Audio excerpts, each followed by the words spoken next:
اس کی بات مکمل ہونے پر میں نے کہا تھا، بطور بیوی وہ اپنے شوہر سے الگ رہ لے گی، مشقت کر لے گی، جبر سہ لے گی، لیکن بطور ماں اپنی اولاد اپنی سوتن کے حوالے نہیں کرے گی۔ میری بات سن کر وہ ہنس رہا تھا اور ساتھ ہی اپنی بڑی بڑی مونچھوں کو تاؤ دیتے ہوئے کہنے لگا کہ وہ میری بات ٹالنے کی جرات کبھی نہیں کرے گی۔ میں نے سوالیہ انداز میں اس سے پوچھا تھا کہ اس کی وجہ، تو اس کی مکروہ ہنسی ایک بار پھر میرے کانوں تک پہنچی اور ساتھ ہی اس نے کہا، کیونکہ وہ طلاق لینے سے بہت ڈرتی ہے۔ اس کا نام ایاز اکرم رند تھا۔ اہل علاقہ اسے رند صاحب کہہ کے بلاتے تھے۔ رند صاحب نے PhD کر رکھی تھی اور تعلیم کے شعبے سے وابستہ تھے۔ خاندانی وڈیرے تھے۔ اتنی اعلیٰ تعلیم نے بھی ان کے غرور و تکبر کو جلا بخشنے کے علاوہ اور کوئی کام نہ کیا تھا۔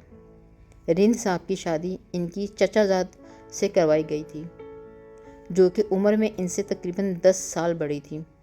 شادی کی خاص وجہ یہ تھی کہ وہ اپنے والدین کی اکلوتی اولاد تھیں اور رند صاحب کے دادا جان نہیں چاہتے تھے کہ ان کی جائیداد اور جاگیر کسی اور کے پاس جائے، لہٰذا انہوں نے اپنے بیٹوں کو حکم دیا کہ رند صاحب کی شادی ان کی چچا زاد سے کروا دی جائے۔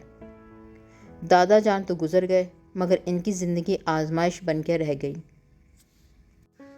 کیونکہ ان کی بیوی انہی کے خاندان سے تھی، عمر میں ان سے 10 سال بڑی تھی اور آدھی جائیداد کی وارث بھی تھی۔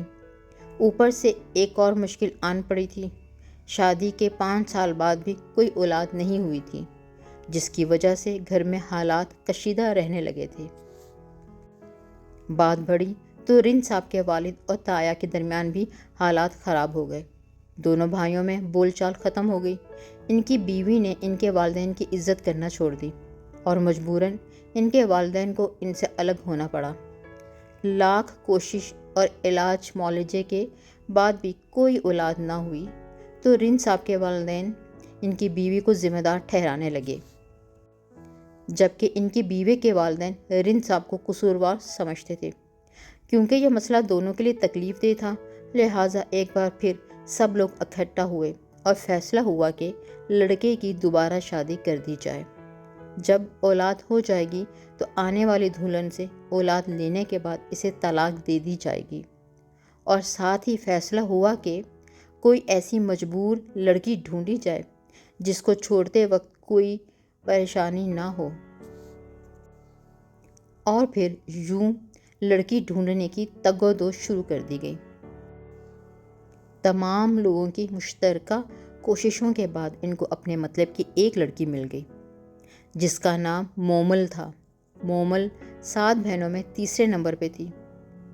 وہ 7 بہنیں اور ایک بھائی تھے۔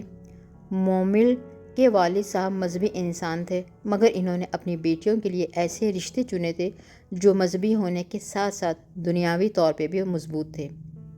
مومل کی پہلی شادی ایک سنیار فیملی میں کی گئی تھی، جہاں شادی کے سال بعد ہی لڑائی جھگڑے شروع ہو گئے اور شادی کے 3 سال بعد مومل کو طلاق دے دی گئی۔ والدین کے لیے جوان لڑکی کو گھر کی دہلیز پر بٹھا کر رکھنا بہت مشکل تھا۔ کچھ ایسا ہی حال مومل کے والدین کا بھی تھا۔ وہ بھی اسی کوشش میں تھے کہ اللہ کرے کوئی نہ کوئی مناسب رشتہ مل جائے اور اس سے مومل کی شادی کر کے اسے دوبارہ رخصت کر دیا جائے۔ والدین ہمیشہ اولاد کا اچھا چاہتے ہیں، ان کی نیت پر کبھی شک نہیں کیا جا سکتا، مگر کبھی کبھار ان کے فیصلے اولاد کے لیے نبھانا عذاب ہو جاتا ہے۔ ایسی ہی اولاد میں سے ایک مومل بھی تھی، جس نے اب کی بار بھی نہ چاہتے ہوئے والدین کے سامنے سر تسلیم خم کر لیا، اور اب کی بار اس کی قسمت میں رند صاحب جیسا شاطر، مطلبی اور خود غرض انسان آ گیا۔ مومل شہر میں پلی بڑھی تھی، دیہاتی گھروں میں ہونے والی سیاست سے بالکل ناواقف تھی، خاص کر کے عورتوں کی چالیں سمجھنے میں مکمل طور پہ ناکام تھی، کیونکہ اس کی تربیت ہی اسلامی ماحول میں کی گئی تھی، جہاں کسی کے لیے برا چاہنا یا کسی کے ساتھ برا کرنا گناہ سمجھا جاتا تھا، اور یہ تربیت ہی اس کے لیے آزمائش بن گئی تھی۔ پہلی شادی میں تو اس کی کوئی اولاد نہ تھی، مگر وہ سسرال میں جا کر ہونے والے ستم دیکھ چکی تھی، لہٰذا شادی سے پہلے رند صاحب کے تمام حالات سے آگاہ ہو جانے کے بعد بھی وہ والدین کے فیصلے سے تجاوز تو نہ کر سکی، مگر اس نے شرط رکھی کہ کبھی گاؤں جا کر نہیں رہے گی، اسے شہر میں اور الگ ہی رہنا ہوگا۔ رند صاحب اور ان کی فیملی مطلبی تھے، انہوں نے یہ شرط بھی مان لی، اور یوں مومل ایک بار پھر رخصت ہو کر سسرال چلی گئی۔ کچھ عرصے کے بعد ان کا شوہر گاہے بگاہے گاؤں جانے کی بات کرنے لگا، اور 2-3 بار مومل ملنے ملانے اس کے ساتھ گاؤں بھی چلی گئی۔ اللہ تعالیٰ نے شادی کے پہلے ہی سال مومل کو بیٹے سے نواز دیا، اور پہلے بیٹے کی پیدائش کے 1.5 سال بعد دوبارہ بیٹا پیدا ہوا، اور دوسرا بیٹا پھر مومل کے لیے آزمائش بن گیا، کیونکہ رند صاحب ضد کرنے لگے تھے کہ پہلا بیٹا ان کی پہلی بیوی کو دے دیا جائے، مگر مومل کسی بھی صورت میں اپنی اولاد اپنی سوتن کو دینے پہ رضامند نہیں تھی، اور ان صاحب نے آخری حربہ لگانے کا فیصلہ کر لیا، اور سوچا کہ مومل کو طلاق دینے کی دھمکی دے کر اسے اس کی اولاد چھین کر اپنی پہلی بیوی کو دے دیں گے، اگر وہ نہیں مانے گی تو اس سے دونوں بچے چھین کر اسے طلاق دے دی جائے گی، جبکہ ان سب کا یہ بھی نظریہ تھا کہ کیونکہ مومل ایک دفعہ پہلے طلاق لے چکی ہے، لازم ہے وہ کسی بھی صورت طلاق لینے سے گریز کرے گی، چاہے اس کے لیے اس سے بڑی قربانی کیوں نہ دینی پڑے۔ گو کہ رند صاحب نے PhD کر رکھی تھی، مگر ان کی سوچ وہی جاہلوں والی تھی۔ ان کا نظریہ تھا کہ وہ طلاق کی دھمکی دے کر ایک ماں کے اندر کی ممتا کو مار سکتے ہیں۔ انہوں نے مجھ سے رابطہ کر سارا واقعہ مجھ کو بتایا، مگر جب میں نے ان کو سمجھانے کی کوشش کی تھی کہ ایک ماں مر سکتی ہے مگر اپنے اندر موجود اپنی اولاد کے لیے ممتا کو کبھی نہیں مار سکتی، تو انہوں نے اپنی گھنی بڑی مونچھوں کو تاؤ دیتے ہوئے کہا تھا، شاہ صاحب آپ بھی یہیں پر ہیں اور میں بھی یہیں پر ہوں، بے شک دیکھ لینا، آزما لینا، ہوگا وہی جو میں چاہتا ہوں۔